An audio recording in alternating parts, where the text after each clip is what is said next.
नमस्कार दोस्तों, स्वागत है आपका ब्लू आई जीन्स की बिल्कुल नई वीडियो में। इस वीडियो के अंदर हम आपके लिए क्वेश्चन एंड आंसर लेके आए हैं। जैसे बहुत सारे हमारे व्यूअर्स के कॉल आए थे, आपने काफी अच्छा वीडियो को रिस्पांस दिया। तो जो आपके फ्रीक्वेंटली आस्क्ड क्वेश्चन थे कि काफी सारे लोगों के जो सवाल थे उसको हम इस वीडियो में डालने की कोशिश करी है और उसका आंसर बताने की कोशिश करी है। तो चलिए अब देरी नहीं करते, Q&A में आगे चलते हैं। तो पहला क्वेश्चन ये है कि जैसे मैंने नया काम चालू करना है तो क्या मुझे जीएसटी लेना जरूरी है, और आपसे अगर मुझे परचेजिंग करनी है तो क्या मेरे पास जीएसटी नंबर होना चाहिए। तो दोस्तों, आपका जैसे आपने नया काम चालू करा है तो शुरू में ही आपको जीएसटी नंबर लेने की जरूरत नहीं है। जीएसटी नंबर उन व्यापारियों को लेना पड़ता है कि जिनका टर्नओवर 40 लाख से ज्यादा है। अगर आपका 40 लाख से कम है तो जरूरी नहीं है कि आपके पास जीएसटी नंबर हो। आपके पास ऑप्शन है कि आप जीएसटी नंबर ले सकते हैं या फिर नहीं ले सकते। अब आते हैं परचेजिंग के ऊपर कि आप हमसे माल खरीदते हैं तो बिना जीएसटी के आप कैसे खरीद सकते हैं। अब मान लीजिए आप हमारे पास आए, हमारे पास आपने बिल बनवाया और आपके बिल जो है वो जीएसटी नंबर से नहीं बनता है, आपके पास जीएसटी नंबर नहीं है। तो उस केस में क्या होता है कि हम आपका आधार कार्ड लेंगे। आधार कार्ड की डिटेल जो है वो आपके बिल के अटैच होएगी और आपका जो बिल बनेगा वो नॉट रजिस्टर्ड के अंदर बनेगा कि आपके पास जीएसटी नंबर नहीं है।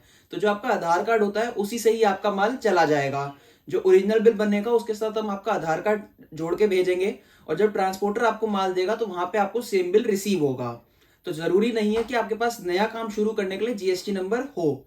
अब जीएसटी नंबर से फायदा क्या रहता है कि जब आप जीएसटी नंबर ले लेते हैं तो जो भी आप टैक्स देते हैं सप्लायर को वो आपको दोबारा इनपुट मिल जाता है।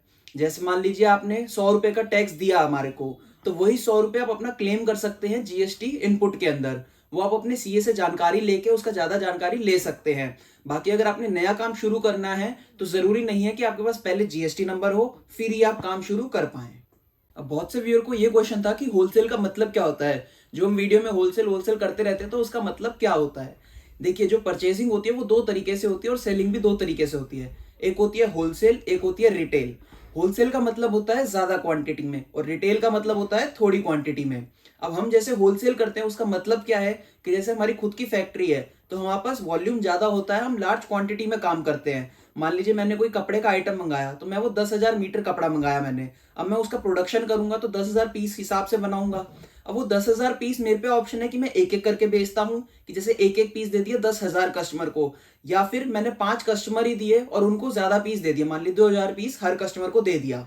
तो हम जो काम करते हैं वो दूसरी कैटेगरी में करते हैं कि होलसेल के अंदर हमारा एक ग्राहक के ऊपर वॉल्यूम में काम होता है, कि जैसे होलसेलर है या जो आगे सप्लाई देते हैं उनसे हमारा काम होता है। अब आपका रिटेल का काम है तो आप रिटेल की दुकान करना चाहते हो तो आप दुकान के लिए हमसे माल ले सकते हैं। और अगर आप कस्टमर हैं, मान लीजिए आप एंड यूजर है कि आपको एक पीस पहनना है अपने लिए, आप खरीदना चाहते हैं, तो वो हम नहीं करते हैं। उसमें हम डायरेक्टली किसी भी हमारे रिटेलर पे जा सकते हैं और वहां से माल ले सकते हैं। अब आपको होलसेल का मतलब क्या होता है कि होलसेल के अंदर जो मेन काम होता है वो ये होता है कि वॉल्यूम बहुत ज्यादा होती है, 1,000 पीस, 2,000 पीस, 5,000 पीस, और जो मार्जिन रखा जाता है वो थोड़ा रखा जाता है ताकि वॉल्यूम आपकी ज्यादा है। रिटेल के अंदर जबकि उल्टा होता है, एक रिटेलर को दिन के मान लीजिए 100 पीस बेचने हैं, 200 पीस बेचने हैं, तो वो पर पीस ज्यादा कॉस्टिंग रखता है, अपना मार्जिन ज्यादा रख के रखता है। उससे उसको क्या होता है, उसको काम कम करना है पर जो उसके कस्टमर्स आ रहे हैं उसको अच्छा प्रोडक्ट देना है। और कस्टमर को ये फायदा होता है, डायरेक्टली कस्टमर हमसे माल कभी भी नहीं लेता है, हम एक दो पीस उसको नहीं देते। तो वो जो काम होता है वो रिटेल के अंदर होता है। हम जितना भी काम करते हैं वो सिर्फ होलसेल में करते हैं और बल्क में करते हैं। मान लीजिए आपको एक आइटम है, एक जीन्स का आइटम है, उसका रेट मान लीजिए आप 500 रुपए है, तो आप चाहते हैं कि 500 वाली जीन्स जो है मुझे 1,000 पीस लेने हैं, तो उसके लिए आप हमें क्वेरी दे सकते हैं कि भैया जो 500 वाला रेंज है मुझे इसका 1,000 पीस चाहिए, तो वो हम आपको आराम से दे पाएंगे। और यही चीज अगर आप रिटेल में जाएंगे तो वो 500 वाली जो चीज है वो आपको 1,000 रुपए की मिलेगी, और उसको आप क्या कर सकते हैं, जितना मर्जी उसे ले सकते हैं, वो आप अपना लोकल मार्केट में ट्राई कर सकते हैं। अगर आपको बेचने के लिए माल चाहिए, अच्छी क्वांटिटी में माल चाहिए, तो उसके लिए आप हमें कांटेक्ट कर सकते हैं। और हम इसी का मतलब होता है कि होलसेल करना, बल्क में डील करना। अगले क्वेश्चन इस पे चलते हैं कि होलसेल के अंदर मैं अब आपको हमारे ब्रांड के बारे में बताता हूँ कि कैसे हमारा ब्रांड स्टार्ट हुआ था, किन किन चीजों में हम डील करते हैं और किस किस आइटम की हम वैरायटी रखते हैं। तो दोस्तों, जो हमारा ब्लू आइस नाम है इसको लगभग 20 साल हो गए हैं। 20 साल से हम ये काम कर रहे हैं। पहले जो हमारा काम होता था वो जीन्स के अंदर ही होता था। अब मुझे भी जैसे इस काम में 4 से 5 साल हो गए हैं, तो अब हमने काम और आगे बढ़ाया, तो हमने और भी कैटेगरी स्टार्ट करी। Jeans, shirt, cotton trousers, lower, आपका बच्चे की शर्ट, बच्चे की जीन्स। तो ये सारी रेंज आपको हमारे पास मिल जाएगी। मान लीजिए आपको रिटेल का दुकान शुरू करना है तो ये सारी कैटलॉग आपको हमारे पास मिल जाएगी और होलसेल के अंदर बहुत अच्छी प्राइसिंग में। हमारी और भी सारी वीडियोस देख सकते हैं, आप लाइन से देख सकते हैं, सारी वीडियोस आ रही होंगी। हम इसमें प्लेलिस्ट भी नीचे ऐड कर देंगे डिस्क्रिप्शन में, वहां पे आप जाके हमारी सारी अलग अलग रेंज की वीडियो देख सकते हैं। हमने जीन्स के ऊपर भी वीडियो दी है, पूरी शर्ट के ऊपर भी दी है, कॉटन ट्राउजर्स के ऊपर दी है, बच्चे के ऊपर पूरा वीडियो दिया है। वहां जाके आप इनकी रेंज भी देख सकते हैं, क्या क्या रेंज हम प्रोवाइड करते हैं। बहुत सारे मेरे व्यूअर्स का ये क्वेश्चन था कि सर आपका एड्रेस कहाँ पर है। तो सर हमारा जो एड्रेस है वो दिल्ली गांधीनगर के अंदर है। मैं पूरा एड्रेस आपको बताऊं तो 9/7452 चंद्रास गली, दिल्ली गांधीनगर। जो नियर बाय फेमस गली हमारे यहाँ रहती है वो रहती है गुरुद्वारा गली। आप गुरुद्वारा गली पे आके भी हमें कॉल कर सकते हैं और हम अपना स्टाफ आपको भेज देंगे।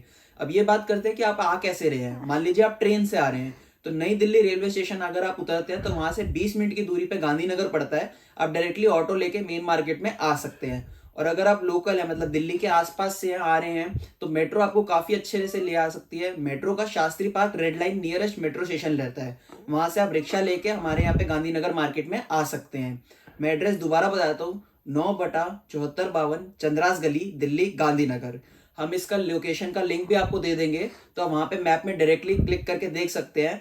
मैप में भी हम सारी इमेजेस हमारी लगाते हैं, जो जो हमारी कैटलॉग होती हैं, वीडियोस भी कैसे होती हैं, और रिव्यूज भी आप हमारे ग्राहक के उसमें पढ़ सकते हैं।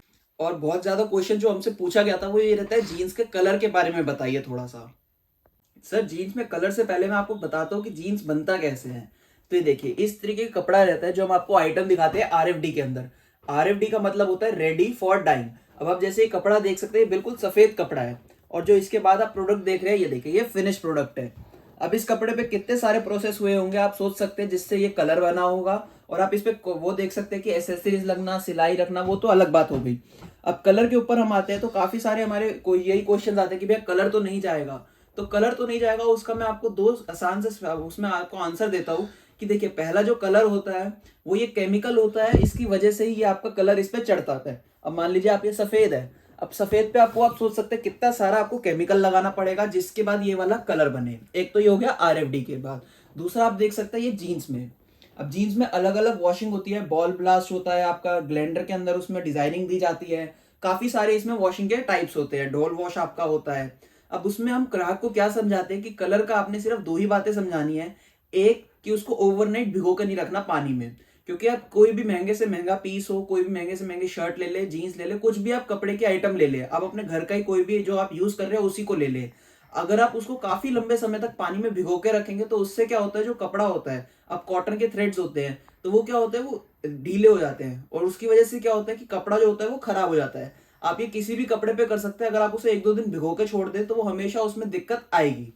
दूसरा, आपने उसे नॉर्मल वॉश करना है, जैसे मशीन वॉश होता है, आपने नॉर्मल उसे वॉश करिए। कोई भी आपको शिकायत हमारी जीन्स में आपको नहीं मिलेगी, क्योंकि मेन क्या है, इसमें प्रोसेस में हम काफी ज्यादा ध्यान देते हैं। जैसे आप ये देख सकते हैं, अब इसके बाद ये कपड़ा इसमें चढ़ा होगा, फिर इसके बाद ये दोबारा धुला जाता है कि जो भी ऊपर का फिनिशिंग का होता है कलर, वो भी उसमें आपका चला जाए। और जो हम आपको प्रोडक्ट दे रहे हैं वो फिनिश प्रोडक्ट दे रहे हैं, ताकि आप भी अपने ग्राहक को आराम से उसे बेच पाए। और जीन्स के अंदर आप देख सकते हैं, जैसे मैं खुद भी अपनी जीन्स पहनता हूँ, तो साल, 2 साल, 3 साल इतनी आराम से जीन्स की एज होती है कि जिसमें बिल्कुल भी फेडिंग नहीं आती। और देखिए, जीन्स जो बनी है वो लंबे यूज के लिए ही बनी है। 2 से 3 साल जो है एवरेज जीन्स का यूज होता है कम से कम। उसके बाद थोड़ा थोड़ा 5%, 10% आप कह सकते हैं उसमें फेडिंग आएगी, वो नॉर्मल है उतनी। बाकी आप नॉर्मल अपना ग्राहक को बेचिए, नॉर्मल उसमें वॉश करिए, कोई भी आपको शिकायत नहीं आएगी। और हम हमारे जितने भी हमारे से माल लेके जाते हैं, हम उन्हें यही कहते हैं कि पहले आप खुद पहन लेना, काउंटर पे खड़े हो जाना, पहन के 2-4 बार धो लेना उसे, फिर आपको और ज्यादा कॉन्फिडेंस आ जाएगा कि नहीं, इनकी जीन्स बढ़िया होती है और मैं इसे आराम से बेच सकता हूँ। अब सर अगला क्वेश्चन जो बहुत बार पूछा गया था, तो जो नए व्यूअर्स होते हैं जिनका मतलब बिजनेस स्टार्ट करने का मन होता है, तो वो कहते हैं भैया बजट कितना हमें चाहिए होगा नया बिजनेस स्टार्ट करने में। अब सर बजट देखिए, शुरू में आपको एक तो अपनी शॉप लेनी पड़ेगी, जो आप रेंट पे ले सकते हैं या आप ओन कर सकते हैं। वो आप अपने एरिया के हिसाब से कर सकते हैं, उसमें मैं आपको ज़्यादा डिटेल नहीं बता सकता। दूसरी बात आती है बजट की। अब बजट देखिए, आप हमारे पास जो हमने तकरीबन मिनिमम ऑर्डर रखा है वो 50 पीस का रखा है, तो उसमें आप ले सकते हैं 10 से 15 हज़ार रुपये तक का हम आपको कम से कम माल दे सकते हैं, उससे आप शुरू कर सकते हैं। बाकी अगर मैं आपको एक एवरेज दूं, मान लीजिए आपने 1 लाख से अपना काम शुरू करना है, तो 1 लाख के अंदर आप क्या कर सकते हैं, परसेंटेज में बांट सकते हैं कि 40% जो 1 लाख का है उसमें आप जीन्स ले सकते हैं, बचे हुए 30% में आप क्या कर सकते हैं, अपनी शर्ट की वैरायटी पूरी कर सकते हैं, और बाकी जो परसेंटेज बच गया उसमें आप अलग से वैरायटी ले सकते हैं। जैसे लोअर की वैरायटी है, ये वो आइटमें हो गई जो ग्राहक मांगता है मगर इतनी वॉल्यूम नहीं आती। और जीन्स के अंदर भी आप मिक्स करके ले सकते हैं, जीन्स और कॉटन। तो अगर मैं आपको बजट बताऊं तो देखिए, 40,000 रुपए तक के आपने जीन्स और कॉटन मिला के ले ली, 30,000 तक में आपने अपनी शर्टें ले ली, और 20% में जो आपने है वो अपना लोअर ले लिया, या बाकी जो छोटा मोटा चीजें होती हैं वो ले ली। 10% आप क्या कर सकते हैं, बफर में रख सकते हैं। मान लीजिए इसमें से जो भी माल खत्म हो उसके अंदर आप वो डाल के ले सकते हैं, या कुछ मार्केट में नया चीज आ गया जो आपसे ग्राहक ने डिमांड करा, तो 10,000 आप उसमें यूज कर सकते हैं। अब बचा हुआ जीन्स में भी आपने कैसे करना है, जीन्स में आपने मिक्स करके वैरायटी लेनी है। जैसे अलग अलग रेंज है, तो स्टार्टिंग में आपने या तो आपको अपने एरिया का पूरा पता हो कि मेरे एरिया में किस तरीके के कस्टमर्स हैं, अगर वो अच्छा लाइक करते हैं तो आप प्रीमियम खरीद सकते हैं सारा ही। या फिर अगर आप कहते हैं कि नहीं, वहां पे ना थोड़ा प्राइस ज्यादा इंपॉर्टेंट हो जाता है कि ग्राहक रेट देख के माल खरीदता है, तो आप क्या कर सकते हैं, ज्यादा महंगा ना खरीद के सस्ता और उससे थोड़ा सा महंगा बीच में खरीद सकते हैं। अब आप 3 कैटेगरी आपकी हो गई, एक हो गई लो प्राइस, एक हो गया मिड प्राइस, और एक हो गया हाई प्राइस। हमारे पास आपको तीनों ही मिल जाएगा, तो आप अपने एरिया के हिसाब से देख सकते हैं। और शुरू में हम जो अपने ग्राहक को बताते हैं कि आप तीनों तरीके का वैरायटी रखिए, कि थोड़ा आपने लो का रखा, थोड़ा मीडियम का रखा और थोड़ा हाई का रखा। फिर जैसे जैसे साल 2 साल आपको खुद अपना आइडिया हो जाएगा कि किस तरीके के ग्राहक मेरे से आइटम मांगते हैं, कितने तक का वो रेट मुझे दे पाते हैं, कितने का वो डिस्काउंट मेरे से चाहते हैं, उस तरीके से आप अपना वैरायटी बेच सकते हैं। देखिए जीन्स जो होता है वो वैल्यू में ज्यादा होता है, मतलब क्योंकि अब जीन्स की आप लेंगे रेंज, तो वो लगभग 250 से लेके 500 600 700 तक आपको जीन्स मिल जाएगी। और शर्ट जो होती है, शर्ट उसके मुकाबले सस्ती होती है जीन्स के हिसाब से आप देखेंगे, और शर्ट वॉल्यूम में ज्यादा होती है। तो आपको मैंने जैसे बताया 30 40 और 30, तो 30,000 में आपका काफी सारा शर्ट का आइटम आ जाएगा। शर्ट में भी आपने ऐसे ही इस तरीके से ही लेना है कि थोड़ा सस्ता, फिर बीच का, और फिर महंगा वाला। अब मेन क्या होता है, सीजन के हिसाब से भी काफी डिपेंड करता है ये सारा वेराइटी। मान लीजिए आपका वेडिंग सीजन से आप पहले अपना दुकान चालू करते 2 महीने पहले, तो उस टाइम पे आपको क्या है, सारा ही महंगा शर्ट रखना है, क्योंकि वहां पे ब्लेजर्स के नीचे या फिर फंक्शंस के अंदर काफी डलता है। और अगर आप स्कूल टाइम पे देखें तो वहां पे थोड़ा सस्ता डलता है, क्योंकि तब गर्मी का टाइम होता है, और गर्मी में बंदे क्या पसंद करते हैं कि काफी मुझे लाइट कॉटन वेट और अच्छी शर्ट मिले। तो इस तरीके से सीजन पे भी काफी इसमें डिपेंड रहता है।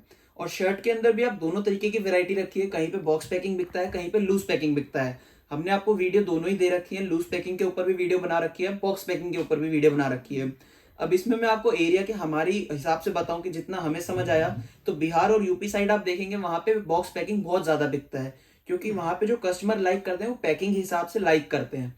बाकी अगर आप साउथ में देखेंगे या मुंबई साइड में देखेंगे तो वहां पे लूज पैकिंग बिकता है, क्योंकि वहां पे ग्राहक को क्या है, पैकिंग से मतलब नहीं है, उन्हें क्वालिटी से मतलब है और डिजाइनिंग से मतलब है कि थोड़ा फंकी टेस्ट हमें मिल जाए, तो वो चीज जो है आपको लूज में काफी अच्छी मिल जाएगी।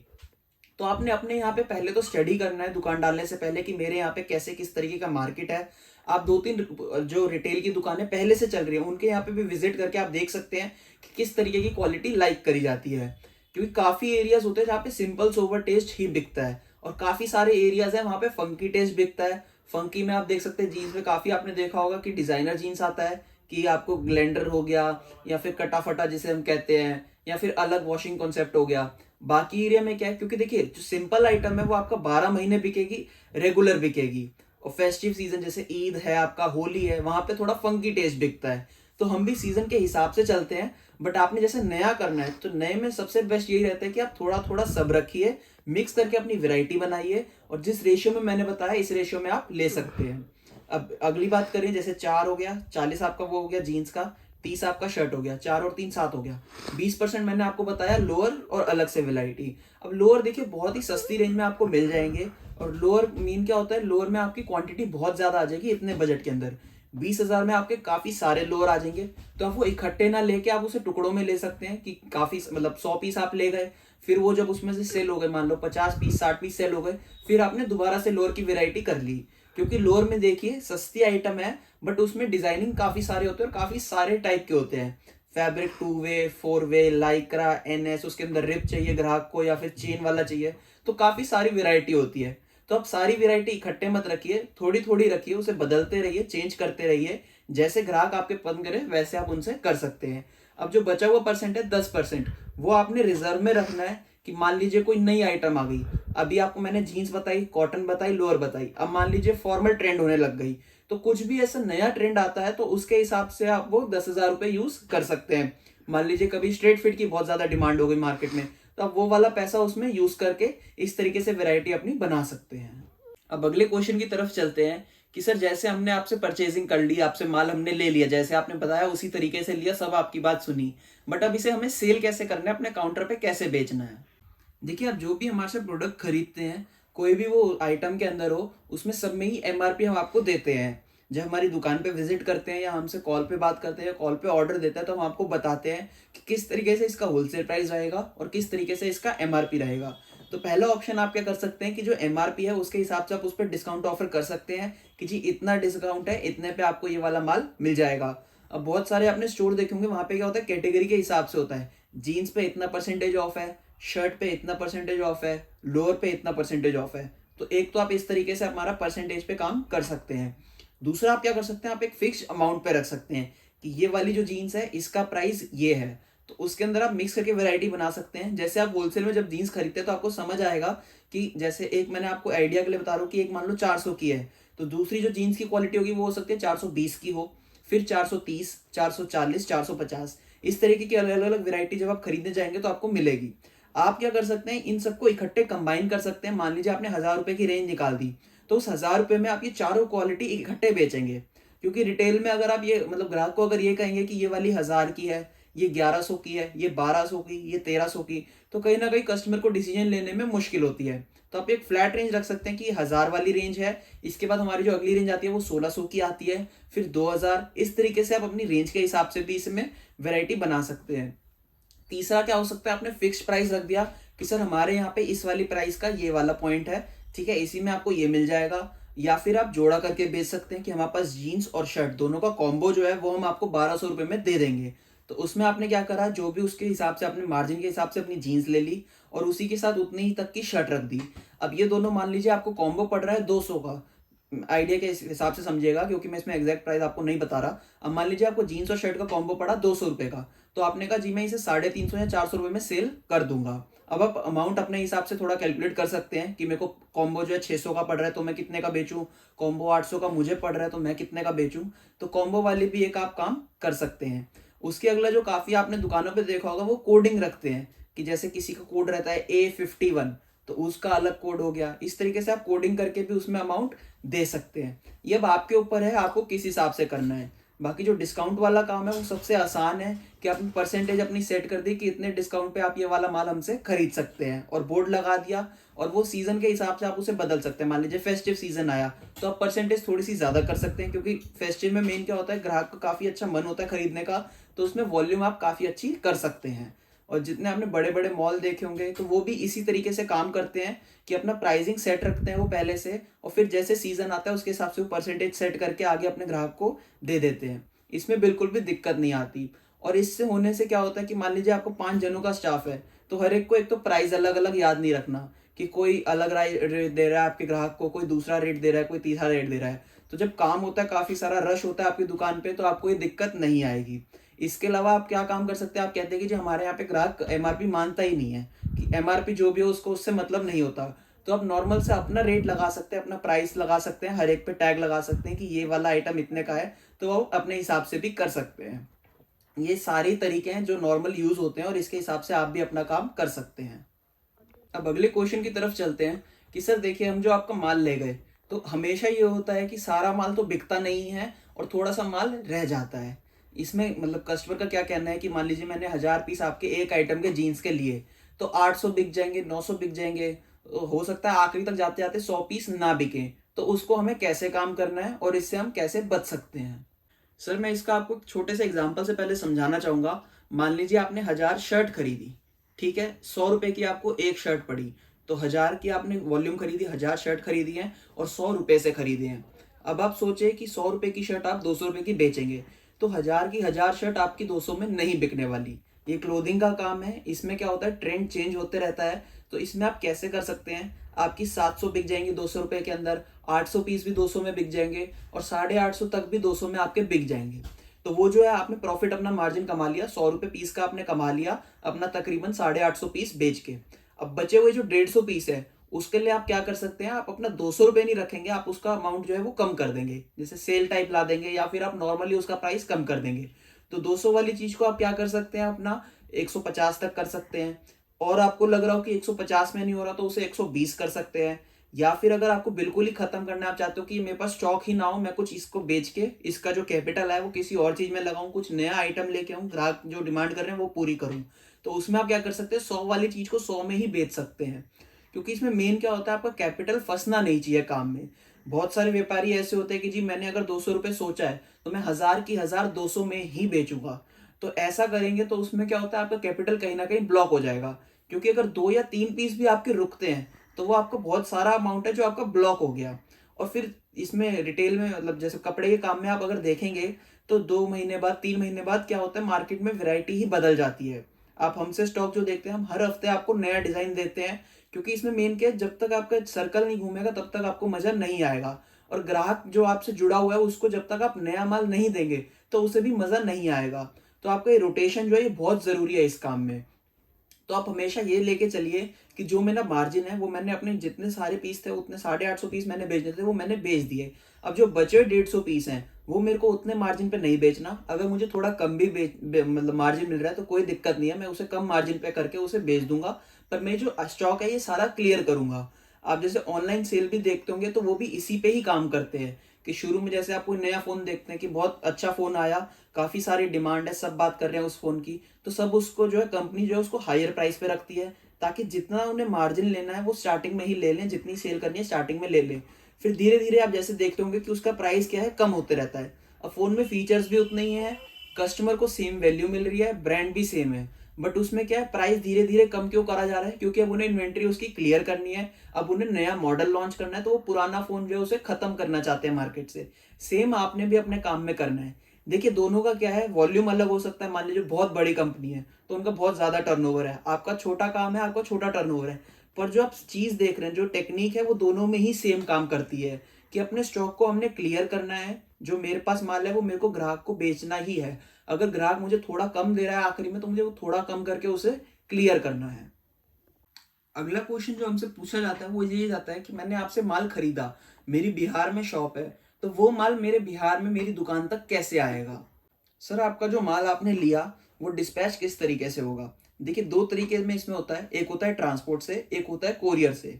मान लीजिए आपका काफी क्वांटिटी में माल क्या है, बल्क माल है, 1 लाख की परचेजिंग है आपकी, 2 लाख की, 3 लाख की, तो उसमें क्या है, पार्सल बनते हैं। आप फोटो में भी देख सकते हैं इस तरीके के पार्सल बनते हैं। अभी जो बड़ा नग बनता है इसे हम नग कहते हैं। तो बड़े नग का आप कैसे कह सकते हैं कि बड़ा नग जाता है ट्रांसपोर्ट से।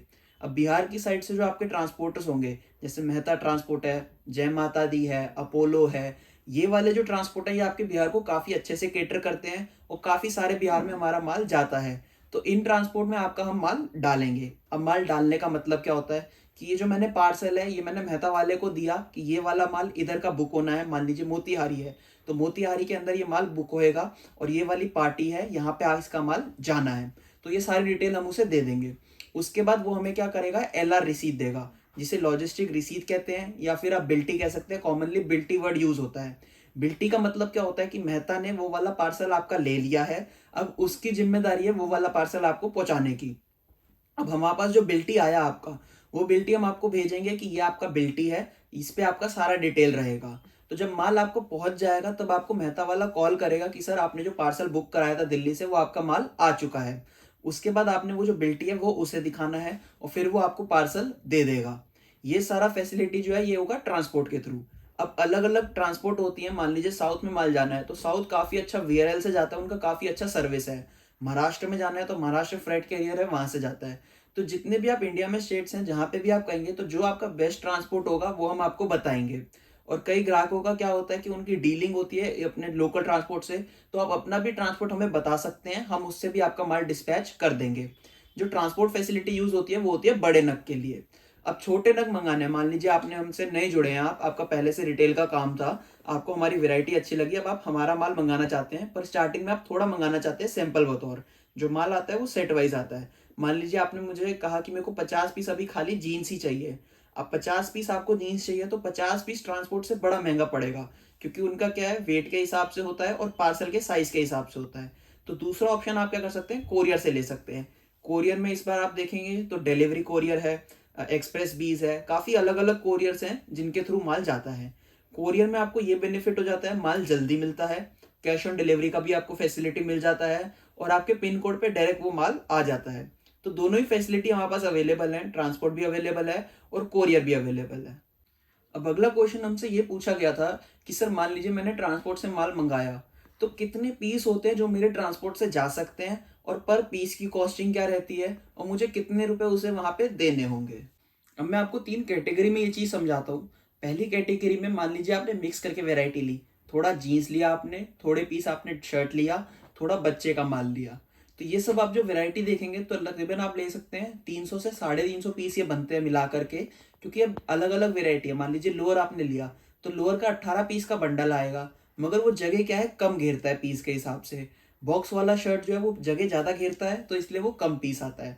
तो अगर आप ये मिला के देखेंगे तो मिला करके ये वेरायटी जो है आपकी 300 से 350 पीस एक पार्सल के अंदर पहुंच जाते हैं। पार्सल का साइज आप देख सकते हैं, जो बड़ी वाला पेटी होता है उसमें ये माल आपका जाएगा। दूसरा आप देखते हैं कि मान लीजिए आपने सिर्फ जीन्स की वैरायटी ली है, तो जीन्स का जो वैरायटी होता है उसका वेट जो है बहुत ज़्यादा होता है जीन्स का। एक जीन्स का वेट लेंगे तो 400 से लेके 600-700 ग्राम तक आराम से होता है। तो ये वाला जो पार्सल है तकरीबन 200 से 250 पीस जाते हैं, क्योंकि ट्रांसपोर्टर इससे भारी पार्सल नहीं ले पाता। तो अगर सिर्फ जीन्स जीन्स की वैरायटी रहती है तो वो तकरीबन आपके 200 से 250 पीस आप उसका एस्टिमेट ले सकते हैं। तीसरा जो आता है वो आता है बॉक्स वाला शर्ट। तो बॉक्स वाला शर्ट आप देखेंगे तो वो जगह क्या है, ज्यादा घेरता है। तो बॉक्स वाला शर्ट एक पार्सल के अंदर तकरीबन 150 पीस आते हैं, जो कि बड़ा नग बनता है और सिर्फ बॉक्स वाली शर्ट का ही बनता है। तो वो वाले आप तकरीबन आपको मैंने बताया 150 पीस आपके उसमें चले जाएंगे। चौथा ऑप्शन क्या होता है, मान लीजिए आपने रोल वाला पैकिंग लिया, तो सिर्फ अगर आप रोल वाला पैकिंग लेते हैं, अब वो वाली बिल्कुल सबसे कम जगह जो है वो रोल वाला पैकिंग लेता है और काफी अच्छी क्वांटिटी उसमें आ सकती है। अब अगर आप सिर्फ रोल वाला पैकिंग का पार्सल देखेंगे तो 400 से 450 पीस आपके उसमें आराम से आ जाएंगे, क्योंकि रोल वाली पैकिंग में रेंज का हिसाब नहीं होता, उसमें सिर्फ सेम पैकिंग है हर माल की और रेट अलग अलग रहता है बस। तो तकरीबन वो 400 से 450 पीस आपके आराम से आ जाएंगे। अब बच्चे वाली शर्ट की बात करूँ तो बच्चे की शर्ट बिल्कुल भी जगह नहीं घेरती। जैसे आप 9 पीस का हमारा पैकिंग जानते होंगे, पाउच पैकिंग जो रहता है, उसके अंदर आपके 1000 पीस भी आराम से चले जाएंगे। तो मेन कितने पीस आएंगे ट्रांसपोर्ट से वो ये डिपेंड करता है कि आपकी आइटम कौन सी है। मिक्स वैरायटी आप करके ले रहे हैं या सिर्फ जीन्स की ले रहे हैं, सिर्फ शर्ट की ले रहे हैं, तो उस पर वो डिपेंड करता है। बाकी जो ट्रांसपोर्ट का आपका खर्चा होता है, मैं अगर आपको ऑन एवरेज बताऊं तो 7 से 8 रुपए पीस का आपका खर्चा आता है, जो आपने वहां पे देना होता है। हम जो भी आपसे पेमेंट लेते हैं वो हमारी लेते हैं, हमारे प्रोडक्ट की लेते हैं, जो आपने बिल बनवाया, जो पैकिंग चार्ज है वो जोड़ते हैं, और जो आपका माल होता है वो जब आपका बुक हो जाता है तो जब वहां पे पहुंच जाएगा तब आपने उसे देना है। अब इसमें कई सारे दुकानदार फैसिलिटी देते हैं कि वो पैकिंग चार्ज भी फ्री देते हैं आपको और आपको ट्रांसपोर्ट का चार्ज भी फ्री देते हैं। बट उसमें होता क्या है कि वो पर पीस की कॉस्टिंग बढ़ा देते हैं, क्योंकि अब जो आप ये चार्ज देने वाले हैं वो उन्होंने आपसे पहले से ही ले लिया और वो चार्ज आपका पर पीस में जुड़ गया। तो अगर कोई आपको दुकान कहता है कि मैं आपको फ्री में पैकिंग दे रहा हूँ, फ्री में आपको डिलीवरी दे रहा हूँ, तो आप तकरीबन ये लेके चलिए कि 50 से 60 रुपए पीस आप उसे ज्यादा दे के आ रहे हैं, जो आपको नॉर्मली मार्केट में कम मिलेगा। क्योंकि 50 से 60 रुपए पीस उसे भी लेने ही पड़ेंगे, क्योंकि देखिए पैकिंग का चार्ज होगा और फिर आपकी जो डिलीवरी है वो भी चार्ज होगा, तो ये उसे जोड़ना ही पड़ेगा। और फ्री में वो अपने आप से भी नहीं दे पाएगा। वो आपको एक अमाउंट दे देगा कि सर मेरी ये वाली क्वालिटी जो है 310 रुपए की है, तो इसमें उसने अपना प्रॉफिट मार्जिन भी जोड़ा, पैकिंग चार्ज भी जोड़ा और कोरियर चार्ज भी जोड़ा। अब यही मान लीजिए वो आपको ये दोनों चीजें नहीं देता, तो आपको 50 से 60 रुपए आराम से बच जाएंगे। जो 310 वाली चीज है उसमें से आप 60 रुपए हटा दीजिए, तो तकरीबन कितना हो गया, 260 रुपए हो गया। जो भी आप 250 हो गया, तो 250 रुपए आपका वो प्रोडक्ट का प्राइस हो गया, आपको 310 रुपए का वो नहीं होगा। तो आप उसे 250 का खरीद सकते हैं, ये वाले चार्जेस अपनी तरफ से दे सकते हैं। और जब आप ये देंगे तो फिर आप जब आखिरी में कैलकुलेट करेंगे तो 50 रुपए पीस से भी कम आप उसे खर्चा करके आएंगे। मान लीजिए आपका इन सब में मिला के कि 20 रुपए पीस भी नहीं लगा मेरा, तो 30 रुपए आपने वहां पे बचा लिए। तो जब भी आप माल खरीदे किसी से, अगर वो बुकिंग वगैरह ये सब फ्री दे रहा है, तो आप एक बार उसका रेट जरूर मिला है मार्केट से कि मार्केट में क्या रेट चल रहा है और वो वाला मुझे क्या रेट दे रहा है। अगर आपको ये दोनों में लगे कि नहीं जी मुझे उसमें फायदा हो रहा है, तो आप उससे बुक कराइए। पर हमारा कहने का मतलब यह है कि एक बार आप मार्केट में जाके सेम चीज का अमाउंट देखें, रेट देखें क्या चल रहा है। तो जो आपको फ्री में मिल रहा है वो आपको कहीं ना कहीं महंगा ही मिल रहा होगा, वो भी उसमें अलग से मार्जिन उसमें अपना उसमें भी जोड़ दिया है। अब इस वीडियो के आखिरी क्वेश्चन पे चलते हैं कि हम माल कैसे खरीद सकते हैं। तो देखिए, माल खरीदने के हमारे पास दो ऑप्शन रहते हैं। आप हमारी वीडियोस देखते हैं, उसमें हम हमारे सैम्पलिंग दिखाते हैं, क्वालिटी बताते हैं, आपको उसके बारे में बताते हैं, क्या साइज आएंगे सब बताते हैं। उसके बाद आप एक काम कर सकते हैं कि पहला तो हमारी दुकान पे विजिट कर सकते हैं। यहाँ पे आके अपने सामने जो जो आपको पसंद हो उसका आप अपना बिल बनवा के वो खरीद सकते हैं। दूसरा ऑप्शन जो है वो ऑनलाइन का रहता है कि आप वहीं से वीडियो कॉल हमें करी, हम आपको हमारे कैटलॉग भेजेंगे, आप अपना विजिटिंग कार्ड या फिर दुकान का फोटो भेजिए। ये सब जब आप हमें भेज देंगे तो हम आपको कैटलॉग भेजेंगे। जो हमारी कैटलॉग होती है तो उसमें 200 से 250 आर्टिकल्स आपके पास आते हैं, तो आप उसमें से सिलेक्ट करके आप हमें वापस भेजेंगे। फिर हम आपको वीडियो कॉल पे वो आर्टिकल दिखाएंगे, उसका बिल बनाएंगे, आपको एस्टिमेट बताएंगे इतने का आपका एस्टिमेट हो गया है, आप वो अप्रूव करेंगे, आप हमारे करंट अकाउंट में पेमेंट लगाएंगे, उसके बाद आपका माल डिस्पैच हो जाएगा। फिर बिल्टी जो भी मैंने ऊपर आपको बातें बताई वो सेम उस तरीके से आपका प्रोसेस आगे होता रहेगा। तो दोस्तों मुझे आशा है कि आपको ये क्वेश्चन एंड आंसर वाला पसंद आया होगा। आपकी अगर इसके अलावा भी कोई क्वेरी होती है तो आप अपने कमेंट में डाल सकते हैं कि कोई भी आपका सवाल जो हमने कवर ना करा हो, आपके पास रह गया हो, तो वो वाला भी आप इसमें कमेंट में हमें बता सकते हैं। और अगली वीडियो हम किसके ऊपर बताएं या आप क्या वेराइटी चाहते हैं हम कवर करें, वो वाली वीडियो भी आप हमें बता सकते हैं, हम आपके लिए ज़रूर लेके आएंगे। इस वीडियो को आपका देखने के लिए बहुत बहुत धन्यवाद। अगर आपसे इसका बेनिफिट हुआ हो, आपको कुछ नई चीज़ समझने को आई हो या नई चीज़ सीखने को मिली हो, तो वीडियो को लाइक करिएगा। लाइक आप जब वीडियो करते तो हमें भी पता रहता है कि हमारे व्यूअर्स को कैसा कंटेंट पसंद आ रहा है। इस वीडियो को देखने के लिए आपका बहुत बहुत धन्यवाद। नमस्कार। इस चैनल को सब्सक्राइब करके आप हमें आगे बढ़ा सकते हैं।